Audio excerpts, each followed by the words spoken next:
یک طرف کر کے اس کے لیے جو قربانی دینی ہوگی. سر بہت بہت شکریہ سردار صاحب، آپ نے بہت اہم باتیں بھی کی ہیں اور بہت اہم وقت بھی دیا ہے. بابر صاحب 1 سال کا وقت انہوں نے کہا، ان میں سے 5 مہینے ہو گئے، 7 مہینے اور سمجھ لیجئے آپ کے انہوں نے دیے ہیں حکومت کو. آپ کو کیا لگتا ہے سر کہ کیا ہوگا؟ میں سمجھتا ہوں کہ جب یہ پی ٹی آئی کی گورنمنٹ آئی تو ہمیں یہ یقین تھا آلموسٹ کہ انہوں نے کوئی ڈھانچہ بنایا ہوگا، کوئی ان کے سامنے پلان ہوگا، سٹرکچر ہوگا. اور جب عمران خان صاحب کی پہلی تقریر ہوئی تو ہم نے بڑے غور سے سنی. ہم نے کہا اب یہ اعلان کرے گا. ہم ڈس اپوائنٹ ہو گئے کہ ان کے ہاں کوئی تیاری نہیں تھی. اب کیا ہوگا؟ چونکہ تیاری کوئی نہیں ہے اور یہ ڈائریکشن لیس ہے، تو ہم نے اپنی پارٹی میں پہلے کہا کہ اب دیکھیں کیا کرنا چاہیے. ہم عمران خان کی حکومت کو گرانا نہیں چاہتے، بیکاز اس کی وجہ یہ ہے کہ اگر ہم گرائیں گے تو الزام ہمارے اوپر آئے گا اور فیوچر ول بی انسرٹن. یہ خود گرنے والی ہے.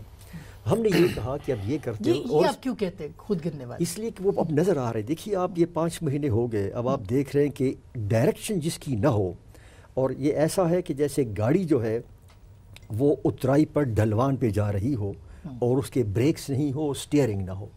اب وہ کسی ڈسٹنس تک تو جائے گی، بڑے مزے سے جائے گی، تیز جائے گی، اور جو ڈرائیور وہاں بیٹھا گا وہ کہے گا ہررا. بٹ سچ اے وہیکل کسی نہ کسی وقت ایک خوفناک حادثے سے شکار ہوگا، کیونکہ یہ ایسی گاڑی ہے موجودہ حکومتی کہ اس کا سٹیئرنگ نہیں ہے، اس کے ہاتھ میں نہیں ہے، وہ سٹیئرنگ کام نہیں کر رہا، بریک نہیں ہے، ڈائریکشن اس کو پتہ نہیں ہے. تو اس پر ہم نے سوچا اور ہم نے کہا پارٹی کے اندر کہ دیکھو 5-6 مہینے ہو گئے ہیں، وٹ ٹو ڈو. تو ہم نے یہ کہا کہ دیکھو اب ٹائم ہے کہ ہم چارٹر آف ڈیموکریسی پر عمل کرتے ہوئے ہم اس کی بنیاد پر تمام سیاسی جماعتوں کو اکٹھا کریں.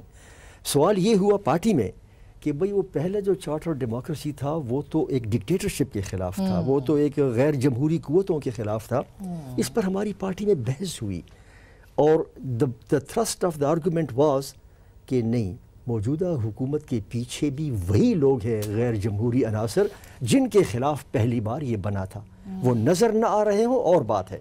سو ہماری نظر میں موجودہ حکومت جو ہے اس کے پیچھے وہی غیر جمہوری سوچ، غیر جمہوری قوتیں ہیں. تو ہم نے سوچا کہ number 1 for this reason we need to have charter of democracy. اس کے لیے آپ نے پی ایم ایل این سے بات کی؟ اب اس بات شروع ہو گئی ہے. دوسرا ہم نے یہ کہا کہ جو پہلا چارٹر آف ڈیموکریسی تھا اس پر 85% عمل درآمد ہوا اور اس میں 4 شقیں تھیں جس پر عمل درآمد نہیں ہو سکا، اور اس کا تعلق سول ملٹری تعلقات سے تھا. اس پر عمل درآمد نہیں ہو سکا. اس پہ اجازت دیجئے، اس پہ میں نے آنا ہے کیونکہ یہ بہت امپورٹنٹ پوائنٹ ہے کہ اب سول ملٹری ڈیموکریسی، کیونکہ جو بلاول صاحب نے کہا تھا کہ کل کے ایجنڈے کے حوالے سے کہ ہم اتحاد ہو گیا اور جمہوری، معاشرتی، اور یہی بات شہباز صاحب نے بھی کہی ہے. تو یہ ہوگا. سیکنڈری یہی تھا. تو ہم نے کہا کہ اب ہم جا کے یہ بات کرتے ہیں کہ جاؤ. اور تیسرا وجہ یہ تھی فائنلی کہ وہ چونکہ پی ایم ایل این اور پی پی پی کے درمیان تھا، اب اور بڑی جماعتیں ہیں، آؤ ان سب کے ساتھ مل کے تاکہ ایک اتنا براڈ بیسڈ کنسنسس ہو کہ اسی کوئی نفی نہ کر سکے. تو ان وجوہات کی بنا پر اب میں پی ایم ایل این کی طرف آتی ہوں اور پھر ظاہر ہے پی ٹی آئی سے اس پہ موقف لینا ہے. پی ایم ایل این جو ہے وہ ایک بڑی خبریں آ رہی ہیں کہ شہباز صاحب کے بارے میں خاص کر کے کہ ان کے سرٹن حلقوں کے ساتھ اچھے مراسم ہیں، بات چیت ہوتی ہے ان کی، وہ مذاکرات پہ یقین رکھتے ہیں. کیا وہ افورڈ کر سکیں گے کہ اس ایجنڈے کے اوپر دوبارہ آئیں جبکہ میاں نواز شریف جیل کے اندر ہے؟ نہیں، یہ ایجنڈا تو عوامی ایجنڈا ہے جی. اگر کسی بھی شخص کو الیکٹ کر کے کسی بھی پارلیمان کی، چاہے وہ اپر ہاؤس ہو یا لوئر ہاؤس میں بھیجا جائے تو اس پہ مقرر ہے یہ کہ وہ عوامی مسائل کا حل ڈھونڈے.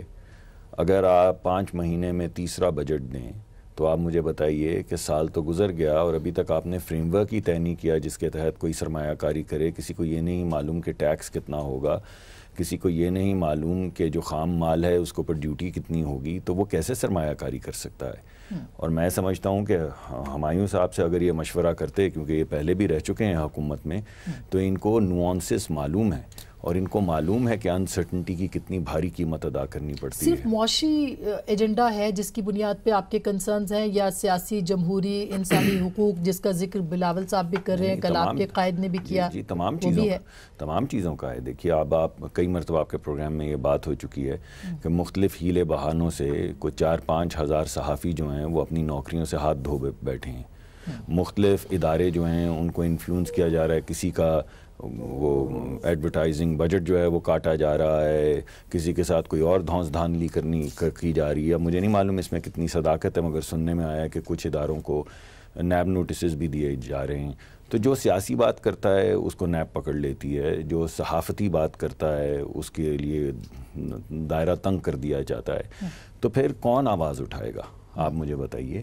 یہ مقرر نہیں ہے کہ ہم یہ تمام باتیں جو میں آپ کے پروگرام پہ کر رہا ہوں، آپ کے قیادتوں کے اوپر بھی ضرور ہوں گے، وہ بھی ایک وجہ بنی کہ آپ دیکھیے یہ بات تو کل واضح شکل میں کہہ دی گئی کہ اس میں کوئی ابہام نہ رہے کہ اس کا تعلق یہ جو بھی الحاق ہوا ہے یا جو بھی آپ چارٹر اور نیا چارٹر کہہ رہی ہیں آپ اسے، اس کا کوئی تعلق نہیں ہے نیب کے کیسز سے. اور ہم کسی بھی وقت اکٹھے ہو کے نیب کے کیسز جو ہیں ان کے اوپر بات نہیں کریں گے. نیب پہ بات کر سکتے ہیں، حقوق پہ بات کر سکتے ہیں، جمہوریت پہ بات کر سکتے ہیں، اقتصادیات پہ بات کر سکتے ہیں. نیا آنے والا جو بجٹ ہے اس پہ ہم کیا پوزیشن لیں؟ آپ مجھے بتائیے کہ تیسرا بجٹ 5 مہینے میں، تو آخر ہم نے کوئی متفقہ پوزیشن تو ہمیں لینی ہوگی نا، تاکہ ہم بہتری کی طرف ملک کو لے جا سکیں.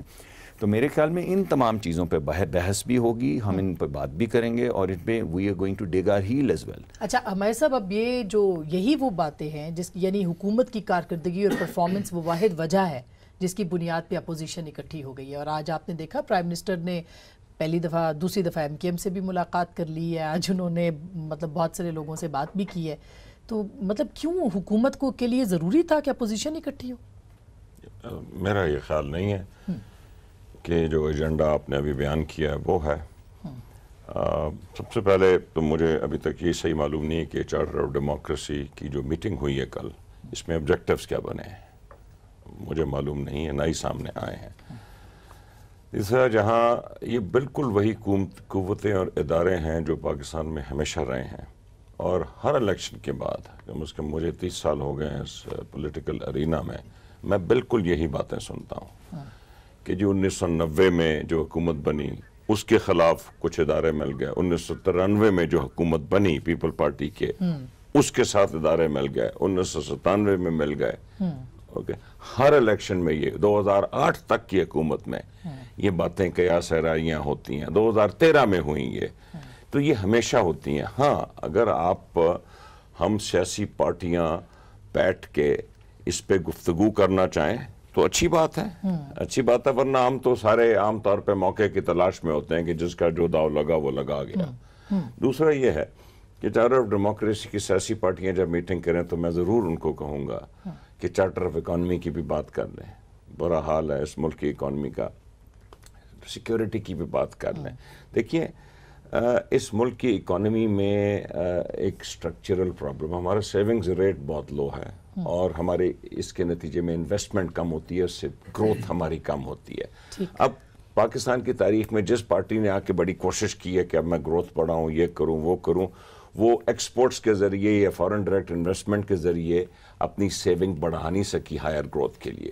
گروتھ ہمیشہ جس کو کہتے ہیں ایکسٹرنل لونز، جو کہ ہائی کاسٹ لونز آج کل ملتے ہیں، اس پہ وہ گروتھ ہوتی ہے، اور اس کے گروتھ کے نتیجے میں 4-5 سال یہ دیکھیں نا، مشرف صاحب کے دور میں ہم 8.4% پہ پہنچ گئے تھے، ابھی پی ایم ایل این تو 5.8 پہنچے. اس کے بعد پیپل پارٹی کو وہی مسائل کا سامنا آیا، 2008 میں ان کو IMF کے پاس جانا پڑا، نواز شریف صاحب کو 2013 میں جانا پڑا، اب ہمیں جانا پڑ رہا ہے. اب ہماری ایک پوری کوشش یہ ہے کہ یہ جو سٹرکچرل فالٹ ہے پاکستان کی اکانومی میں، اس کو کسی طریقے سے دور کیا جا سکے تاکہ ہم اپنی اکانومی کو ایکسپورٹس کی طرف لگائیں، جو کہ آپ دیکھ رہی ہیں ایکسپورٹس میں اب بہتری آ رہی ہے، اور ٹیرفز بھی نئے آئے ہیں. بجٹ میرے دوست مصدق نے کہا بجٹ دیکھیے پاکستان کی تاریخ کا سب سے بڑا کرنٹ، ایک دو اور چیز، پاکستان کی تاریخ کا سب سے بڑا current account deficit 6% of G D P, $19 billion 1 جولائی کو ایگزسٹ کرتا تھا. وہ ہمارا بنایا ہوا تو نہیں تھا. اچھا یہ بالکل. اچھا ابھی سپریم کورٹ نے، جیسے اپوزیشن کی بات ہو رہی تھی، تو ابھی سپریم کورٹ کا تفصیلی حکم آیا کہ اس میں مراد علی شاہ صاحب کا اور بلاول صاحب کا نام نکالنے کا حکم تحریری طور پر دے دیا ہے. اچھی بات سر، مگر یہ فیصلے جب ہوتے ہیں اور نہیں پہلے کیوں نہیں نکالا گیا؟ وربلی بھی اگر کہا تھا سپریم کورٹ نے، اور آج قومی اسمبلی کے اندر کافی بحث ہوئی ہے اس کے اوپر. اس میں میلا فائڈ انٹینٹ میرا خیال نہیں تھا. اس میں پاکستان کی کابینہ میں یہ فیصلہ اب ہوتا ہے. GIT جو کہ سپریم کورٹ نے بنائی تھی اس کی ریکمنڈیشن تھی, پاکستان کی کابینہ نے فیصلہ کیا, انہوں نے ڈسکریمنیشن نہیں کی, انہوں نے کہا سارے آ جائیں. وہ صحیح تھا غلط تھا وہ تو قوم بتائے گی. سپریم کورٹ کی آبزرویشن یہ تھی کہ ان دو کو نکال دو. وہ ایک انٹیریئر منسٹری کی کمیٹی کے پاس کی, اس کمیٹی کی سفارشات میں آیا کہ جی 20 بندے نکال دو. انہوں نے کہا کہ جی ڈیٹیلڈ سپریم کورٹ کے آرڈر کا انتظار کر لیں اور اس کے بعد ہم فیصلہ کر دیں. اچھا, وہ سپریم کورٹ نے برہمی کا اظہار کیا کہ ڈالا ہی کیوں؟ بہرحال میں اس پہ بات کرتی ہوں. مجھے اسی خبر کی وجہ سے ایک بریک لینی پڑ رہی ہے. ایک چھوٹی سی بریک, واپس آتے ہیں, ہمارے ساتھ رہیے گا.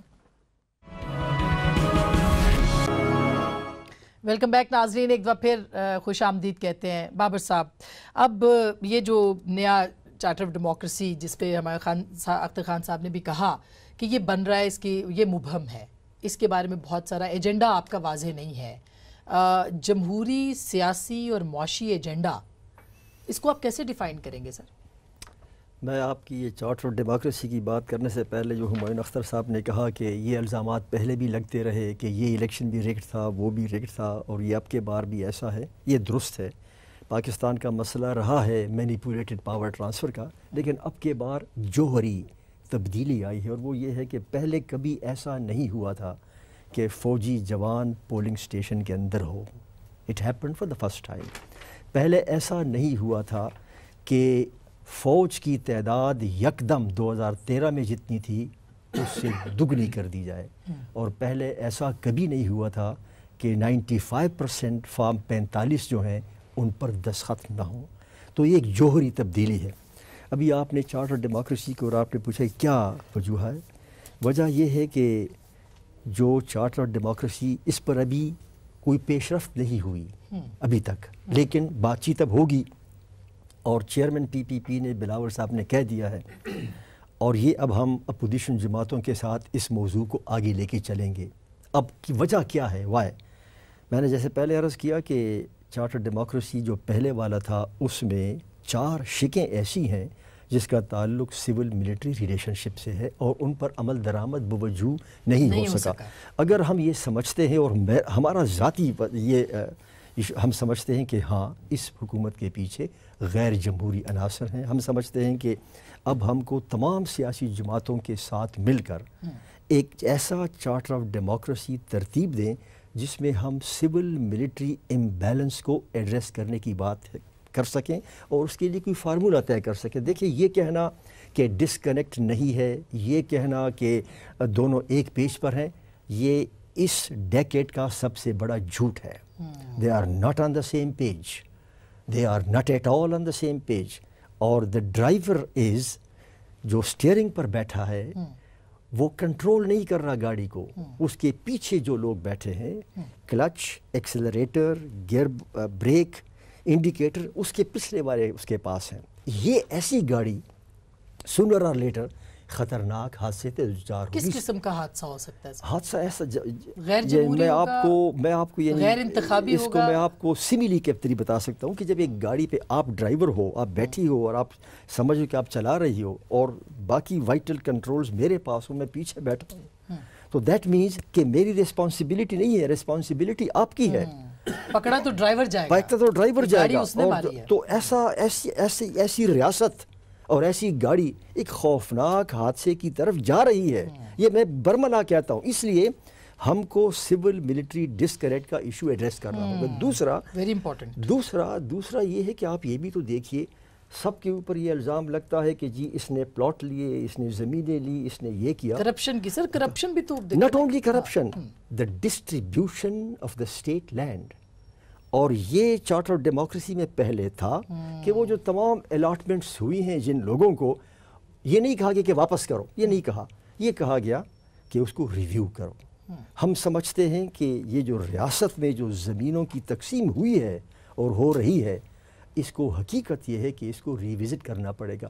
میں آپ کو بتاؤں جی, اور آپ کی اس پروگرام کی وساطت سب کو بتا دوں کہ ہم نے پارلیمان میں ایک سوال کیا کہ ایک انتہائی سینئر عہدیدار کو سیکیورٹی سروسز کے, اس کو 90 ایکڑ زمین کیسے ملی, یہ کیا قانون ہے, کیا طریقہ ہے؟ اگر اسی طرح آپ دیتے رہے 90 ایکڑ زمین تو چند سال بعد زمین بچے گی نہیں.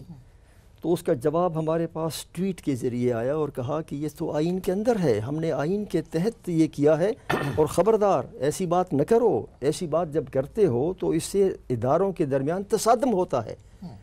ہم نے آج تک میں آئین کا وہ کلاس دیکھنے کی کوشش کر رہا ہوں کہ وہ کون سا آرٹیکل ہے۔ اچھا یہ اب بالکل مصدق صاحب جیسے یہ بات ہو رہی ہے، لیکن اصل بات تو یہ ہے کہ سیاسی جماعتوں کے اندر ہمیشہ اختلاف رہا، خاص کر کے اپوزیشن کے۔ آپ نے ابھی دیکھا جب یہ پرائم منسٹر کا انتخاب تھا اور یہ حکومت وجود میں آئی، میٹنگز ہوتی رہیں لیکن اپوزیشن ایک پیج پہ نہیں آئی۔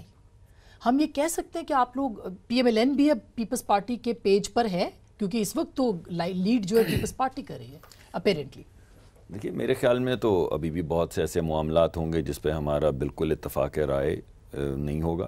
کیسے ہو سکتا ہے؟ ہم دو مختلف پارٹیز ہیں، لیکن ہم نے ایک چارٹر طے کیا ہے جس کے کچھ محرکات ہیں، جس میں اقتصادی، جیسے ابھی ہمایوں صاحب کہہ رہے تھے، اقتصادیت جو ہے اس کے اوپر بہت بڑا ایک فوکس ہے۔ جو جمہوری نظام کے اندر چیزیں ہیں ان کا اندیہ آپ کو فرت اللہ بابر صاحب نے دے دیا۔ یہ بڑی سنگین چیزیں ہیں، میں آپ کو 3-4 اور اس حادثہ جس کا انہوں نے ذکر کیا ہے اس کے محرکات بتا سکتا ہوں۔ ہمارے اوپر تو بڑی واضح شکل میں یہ چیز سامنے آ گئی ہے کہ اس وقت حکومت کا ٹارگٹ جو ہے وہ 18ویں ترمیم ہے، اس میں کوئی شک ہی نہیں رہ گیا۔ اچھا لیکن کل اسپیکر صاحب کو میں نے انٹرویو کیا تو اسپیکر صاحب نے صاف کہا کہ یہ ہم ہونے نہیں دیں گے۔ اسپیکر صاحب تو کچھ کر نہیں سکتے، اسپیکر صاحب کیا کریں گے؟ انہوں نے بحیثیت جماعت کے اس پہ کہا کہ ہم نہیں، جماعت کے طور پر جماعت دیکھیں نا، ہم کس کی بات مانیں؟ جماعت کے ترجمان جو ہیں وہ اس وقت حکومت کے ترجمان جو ہیں وہ چودھری فواد صاحب ہیں، وہ برملا کہتے ہیں۔ یہ حکومت کی اکائی ایکسپریس ہوتی ہے کابینہ کے اندر، پوری کابینہ جب کچھ کوئی بھی کابینہ کا وزیر کہتا ہے تو حکومت بول رہی ہوتی ہے۔ فیصل واوڈا صاحب اسے کالا قانون کہہ چکے ہیں۔ خیر فیصل واوڈا صاحب تو اپنے اتحادیوں کو سانپ کا بچہ اور دودھ پلانے کا ذکر کر چکے ہیں ایم کیو ایم کے حوالے سے۔ مینگل صاحب سے شاید وہ نہیں ہے اس طرح کی اس طرز میں گفتگو کر پائے یا کرتے، لیکن باقی اتحادیوں کو تو سانپ کا بچہ، دودھ پلانا اب نہیں پلایا جائے گا، تو آپ کیا پلا رہے ہیں اگر دودھ نہیں پلا رہے؟ اور کس سانپ کے بچے کو اتحاد کرتے ہیں آپ سانپ کے بچے سے؟ چھوڑیں ان باتوں کو۔ دوسری جو ایک تو میں نے آپ کو بتایا کہ 18ویں ترمیم ایک سیریس میٹر ہے جس پہ سیریس ڈسکشن ہونی چاہیے، اور یہ پہلے جو ایک دم آ کے کہا کالا قانون اور اب چہمگوئیاں شروع کر دیں کہ کچھ چیزیں اچھی نہیں۔ ہم پوچھتے ہیں کون سی چیز اچھی نہیں؟ تو خاموشی، سمن بکمن امیون۔ بھائی کون سی چیز اچھی نہیں ہے؟ کہتے ہیں کیپیسٹی نہیں تھی صوبوں میں، تو اب 5 سال بعد آ گئی ہے، 3-4 سال میں اور آ جائے گی۔ اسی طرح جو روش ہے اس سے ون پارٹی رول یا فیشسٹ ٹینڈنسیز جو ہیں اس حکومت کی نظر آ رہی ہیں، جمہوری انداز نہیں ہے اس حکومت کا۔ اچھا تو اب ان تمام چیزوں کو اوپر، ان رویوں پر کوئی نہ کوئی ہمیں پوزیشن لینی ہوگی۔ اس کے علاوہ ابھی بڑا اہم ملٹری کورٹس کا معاملہ ہے، اس کو پہ بھی غور و غوث کرنا ہوگا ہمیں۔ اس پہ پیپلز پارٹی کا تو کیٹیگوریکل آیا اسٹیٹمنٹ کہ وہ نہیں ساتھ جائیں گے، آپ لوگوں کا ہے اس کے اوپر؟ دیکھیں ہم جب بیٹھیں گے ان کا موقف سمجھیں گے اور کارکردگی بھی دیکھیں گے اس کی جو کورٹس بنے تھے۔ پہلی بات ہے نا، ہم نے سردار صاحب نے بھی ابھی کہا ہے کہ دہشت گردی کو ختم کرنا چاہتے ہیں نا ہم، تو ہم دیکھیں گے کہ اتنی ہم نے ڈریکونین موو کی، یہ آپ یہ سمجھ لیں تقریباً جوڈیشل مارشل لا ہوتا ہے جب آپ کہتے ہیں کہ ملٹری کورٹ بنائے۔ جب اتنی زیادہ ہم ایک ڈریکونین موو لیتے ہیں اور سب نے مل کے یہ فیصلہ کیا، تو اب ہمیں دیکھنا ہوگا وہ کتنی ایفیکٹو تھی۔ ہمیں یہ بھی دیکھنا ہوگا کہ وہ کیا وجوہات ہیں جن کی وجہ سے ہم آپ کے منشور میں کامیابی قرار دیا گیا تھا اس کو۔ جی میں تو آج بھی آپ کے سامنے جو بات کہہ رہا ہوں، میں آپ کو یہ کہہ رہا ہوں، آپ کو، آپ کی جماعت کو نہیں بالکل نہیں، آپ میری بات سنیں، میں یہ کہہ رہا ہوں کہ اب 5 سال کی پرفارمنس سامنے آنی چاہیے نا۔ 5 سال میں کیا کارکردگی ہوئی، کتنے دہشت گرد مارے گئے جو ادروائز بچ جانے تھے، کتنے فیصلے اوور ٹرن ہوئے، جب یہ تمام چیزیں سامنے آئیں گی تو پھر ہم پارٹی جمہوری پارٹیاں بیٹھیں گے۔ اب اس پہ جواب بھی ہمیں ہمارے صاحب سے چاہیے سر۔ ایک تو یہ سول ملٹری معاملہ جو ہے یہ حل نہیں ہو رہا اور یہ بڑھتا چلا جائے گا۔ آپ کو نہیں لگتا کہ اپوزیشن کا یہ جو کٹ ہے یہ ایک اینٹی اسٹیبلشمنٹ کٹ بن چکا ہے؟ دیکھیے جی، میں نے ہمیشہ کہا، میں نے بڑا شارٹ مختصر سویٹ اینڈ وہ کر دیا جو میں نے ہمیشہ کہا، میں نے اس پہ لکھا بھی ہے اخباروں میں کہ سیاستدان صرف کاغذی کارروائی سے اپنے آپ کو اور اپنے اداروں کو مستحکم نہیں کر سکیں گے، اور ایک جرنیل اگر اس ملک میں قابض ہوتا ہے تو وہ کسی قسم کی وہ جتنی مرضی کوشش کر دے لیجیٹیمیسی کے لیے، وہ کبھی بھی نہیں ملے گی۔ ہمیں ڈیلیور کرنا ہے اس عوام کے لیے, ہمیں اس ملک کے مسائل حل کرنے ہیں پولیٹیکل پارٹیز کا, اس صورت میں وہ مستحکم کریں گے. سول ملٹری ریلیشن شپ بہت اچھی ہو جائے گی, آپ ان کے لیے کوئی گنجائش ہی نہیں چھوڑیں گے, کوئی ویکیوم ہی نہیں چھوڑیں گے, اگر آپ ڈیلیوری شروع کر دیں کم از کم اس پہ اگر کام شروع ہو جائے. بنیاد اس کی یہ ہے. اب دیکھیے اس وقت امریکہ کے ساتھ ہمارے تعلقات بہتر ہو رہے ہیں جی, افغانستان میں پیس کی طرف ہم جا رہے ہیں, اس سے خطے میں امن میں ایک بہت بڑی پیش رفت ہوگی. ہماری مڈل ایسٹ کی وہ تو ہماری ملٹری کی وجہ سے سر, جس کی ملٹری پاکستان کی ہے نا, ہندوستان کی تو نہیں ہے آسما, پاکستان کی ملٹری ہے نا جی, ہم اس کو فنڈ کرتے ہیں, ہم اس کو فنڈ کرتے ہیں, ہمارے تابع ہے, ہمارے نیچے پرائم منسٹر کو رپورٹ کرتی ہے جی. دوسرا میں آپ کو ایک دو چیزیں بتاؤں گا. 18ویں ترمیم کا مصدق آئی ڈونٹ نو ہمیں آپ کو کیوں خوف ہے, ہم تو 18ویں ترمیم چینج کر ہی نہیں سکتے. مطلب ہمارے پاس تو 50% میجورٹی نہیں ہے, ہم لیجسلیشن ادر دین فائنانس بل سینٹ میں نہیں لے جا سکتے. آپ خوف زدہ ہیں 18ویں ترمیم سے. بھئی اگر کوئی اپنا ویو دے دے تو دے دے. اچھا اگر مڈ ٹرم الیکشنز ہوتے اور آپ کو مل جاتی ہے میجورٹی سے تو پھر کر دیں گے. وہ تو اسپیکولیٹو کویشچن ہے, اسپیکولیٹو کویشچن ہے. اس پہ اگر ہماری کوئی 18ویں ترمیم کی سوچ ہے وہ عوام کے سامنے لے جائی جائے گی اور عوام کا ریئیکشن دیکھا جائے گا چاروں صوبوں میں, اور اس کے مطابق وہ ایک پالیسی اور سوچ بنے. این ایف سی یہ جو سوچ بیان کچھ نہیں کہتا. این ایف سی پہ آپ مصدق ایک منٹ اگر آپ دیں, این ایف سی پہ ہمیں پریشانی. این ایف سی آئین کہتا ہے کہ این ایف سی کا اوارڈ ریورس نہیں ہو سکتا. اب اس کے لیے بھی آپ آئین بدلیں اگر آپ نے اس کو ریورس کرنا ہے. ہاں مستقبل میں آپ این ایف سی میں کیا کریں, کیسے کریں, فارمولا چینج کریں نہ کریں, این ایف سی کو ریورس کرنا کہ اس ملک کی کوئی پولیٹیکل پارٹی اس فیڈریشن میں کبھی این ایف سی کو ریورس کرے گی جی؟ ہمارے پاس 4 صوبے ہیں, ہم کبھی کریں گے کسی کو کبھی دے کے چیز چھینی جاتی ہے واپس؟ میری نظر میں تو یہ ممکن نہیں ہے جی. میری نظر میں تو اس لیے آپ لوگ اسٹیٹ لینڈ کی آپ نے بات کی, distribution of state land across the board ہر ادارے کا, چاہے وہ گورنمنٹ ہے چاہے وہ کوئی اور پاکستان کے ادارے ہیں, یس اس کی تحقیقات ہونی چاہیے. اس میں سویلین گورنمنٹس بھی اپ ٹو ہیئر, ہر گورنمنٹ میں کسی گورنمنٹ کا نام نہیں دے گا اور ایک مخصوص گورنمنٹ نہیں ہے, ہر گورنمنٹ اس میں انوالوڈ ہے. ضرور کیجئے, لیکن کم از کم جو ہمارے سیکیورٹی کے ادارے ہیں, فوج ہوگی, پولیس ہوگی, رینجرز ہوگی, وہ دیتے سے جو شہید ہو جاتے ہیں ان کے بچوں کے لیے, ان کی بیواؤں کے لیے, ان کے جو یتیم بچے ہیں ان کو ضرور اسٹیٹ لینڈ دیا جاتا ہے. تو یہ ساری چیز جو ہیں ہم اس کو دیکھ لیتے ہیں اور آپس میں بیٹھ کے اس کے بارے میں ملٹری کورٹس ہے.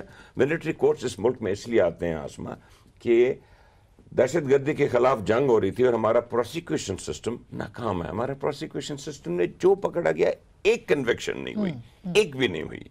چلیں آج مصدق اچھا ہوا ہے برا ہوا ہے, کنوکشنز تو ہو رہی ہیں, اس میں سے کچھ شاید غلط ہوئی ہو, اس کو کورٹس آئیڈینٹیفائی کر رہے ہیں. ہمیں چاہیے تھا 2 آپ نے ایکسٹینشنز کی ہیں اس کی 4 سال میں. اس میں ہم نے پروسیکیوشن سسٹم, نون کی حکومت ابھی گزری ہے 5 سال کی, پروسیکیوشن سسٹم میں کیا امپروومنٹ لائے ہیں, کوئی مجھے بتا سکتا ہے؟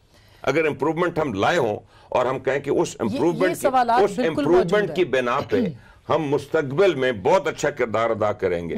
میرا یہ خیال ہے کہ ہمیں یہ چاہیے پارٹیوں کو مل کے کہ ابھی آپ کو اس کو ایکسٹینڈ کرنی پڑے گی اور ایک پورا ماسٹر پلان بنائیے ساری جماعتوں کا مل کے. آپ نظام ٹھیک کیسے کریں گے پروسیکیوشن کا, یہ امپورٹنٹ ہے تاکہ آپ اس دفعہ کے بعد آئندہ یہ نہ کرنا. میرا خیال ہے کہ حالات شاید اسی طرف جا رہے ہیں جہاں پہ ساری جماعتوں کو مل کے بیٹھنا ہے اور پارلیمان کے اندر بیٹھنا ہے. کیا پی ٹی آئی گورنمنٹ اس کو لیڈ کر سکتی ہے جس کے پاس نمبرز نہیں ہیں؟ اور کیا پی ٹی آئی گورنمنٹ کا جو کی بقا ہے اپنی اتحادیوں کے علاوہ بھی ہو سکتی ہے؟ ظاہر ہے کہ وہ ممکن نہیں ہے. تو کیسے یہ سب چلے گا اور کیا وہ اگر نہیں کر سکتے تو آگے جا کے کیا ہو سکتا ہے؟ جس ایکسیڈنٹ کی بات کی ہے بابر صاحب نے, اللہ نہ کرے کہ ایسا ہو, لیکن خطرات بہرحال موجود ہے. بریک کے بعد اس پہ بات کریں گے, ہمارے ساتھ رہے گا. ویلکم بیک ناظرین, ایک دفعہ پھر آپ کو خوش آمدید کہتے ہیں. میں بات کر رہی تھی جو معاملات ہیں ابھی مصدق صاحب, آپ نے بھی اتنی دیر ظاہر ہے حکومت میں آپ لوگ رہے ہیں, کیا لگ رہا ہے آپ کو؟ یعنی یہ بڑی پریشان کن بات ہے کہ اتنی پولرائزیشن ہو جائے, پولیٹیکل پارٹیاں بھی, میڈیا بھی, ایک کیوس سا ہے, یہ سسٹم کو مضبوط تو نہیں کرے گا؟ نہیں میرا نہیں خیال. کوئی ایکسیڈنٹ ہو تو اللہ نہ کرے غیر جمہوری ایکسیڈنٹ ہو. نہیں میں نے تو آپ کو محرکات ایکسیڈنٹس کے بتا دیے ہیں کہ چیزیں خراب ہو سکتی ہیں, چاہے وہ آئینی طور پہ ہوں, جمہوری طور پہ ہوں, معاشی طور پہ ہوں. میرا ذاتی خیال یہ ہے کہ میرا مشورہ، اگرچہ میں کون ہوتا ہوں مشورہ دینے والا، لیکن آپ نے پوچھ لیا، تو میرے خیال میں حکومت کو اپنے بیانیے کے اندر تھوڑا سا استعدال جو ہے پیدا کرنا چاہیے، تھوڑی سی متانت پیدا کرنی چاہیے.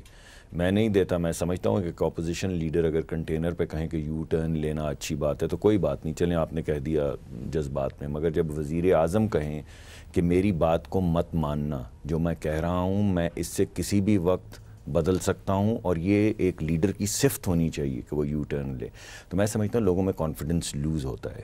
اسی طرح پرائم منسٹر کہتے ہیں کہ میں نے جو کہا تھا وہ تو سیاسی بیان تھا. یہ تو صرف اپوزیشن پہ بھی تنقید ہو رہی ہے کہ میں سڑکوں پہ گھسیٹوں گا. دیکھیں میں آپ کو یہ جی بالکل، اور یہ صحیح ہے، میں نے اسی وجہ سے آپ کو ایک ڈسٹنکشن بتائی.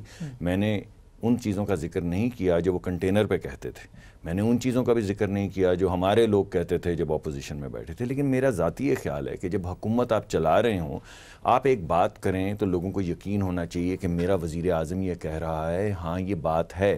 جب آپ کسی کو ٹیکس بریک دیں تو اسے یقین ہونا چاہیے کہ ہاں یہ ٹیکس بریک ہے.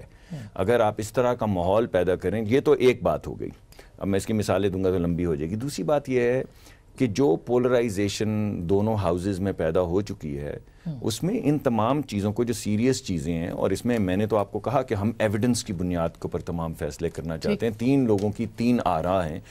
وہ کون سی جگہ ہے جہاں پہ ایک تہذیب یافتہ طریقے سے ہم چیزوں پہ بات کر سکیں گے؟ وہاں پہ تو اس طرح کی گفتگو ہوتی ہے کہ آپ سوچ ہی نہیں، آپ سے کہتے ہیں قانون سازی تو کیا، دونوں طرف سے بس گولہ باری اینٹوں کی ہو رہی ہوتی ہے، بد کلامی کا مقابلہ ہو رہا ہوتا ہے. تو میں سمجھتا ہوں کہ حکومت کو پروبیبلی پہلا سٹیپ لینا چاہیے، کیونکہ وہ حکمران ہیں، کہ وہ اس ٹیمپریچر کو نیچے کریں. اور کچھ وزراء جو اس ٹیمپریچر کو تماشے کے لیے بڑھاتے ہیں، ذرا انہیں سمجھائیں کہ آپ ایسا نہ کریں. ہم آئین اور قانون سازی کرنا چاہتے ہیں، بڑے اہم محرکات ہیں. بالکل. اور آپ کی ان خاص کر کے جو مساق معیشت کے اوپر بھی بات ہوئی تھی بابر صاحب، آپ دونوں جماعتوں نے، شہباز صاحب نے بات کی، زرداری صاحب نے بات کی اس کے اوپر، کیونکہ آپ کو نہیں لگتا کہ اس حکومت کی بقا جو ہے وہ نظام کی بقا ہے؟ بالکل جی، آپ نے درست کہا کہ ڈیموکریٹک پروسیس جو ہے وہ چلتا رہنا چاہیے. حکومت کیسی بھی آئی ہو، ہمارے کتنے ہی تحفظات کیوں ہوں، ڈیموکریٹک پروسیس چلتا رہنا چاہیے. ابھی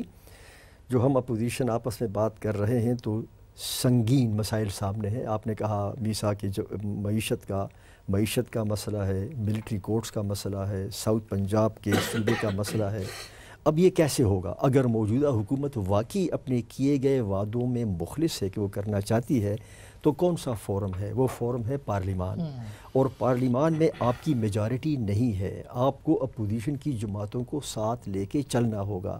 مثلا اگر آپ نے ملٹری کورٹس کی بات کرنی ہے تو وہ تو آئینی ترمیم ہے، اور اس کے لیے تو آپ کو مزید ان کے ساتھ چلنا پڑے گا.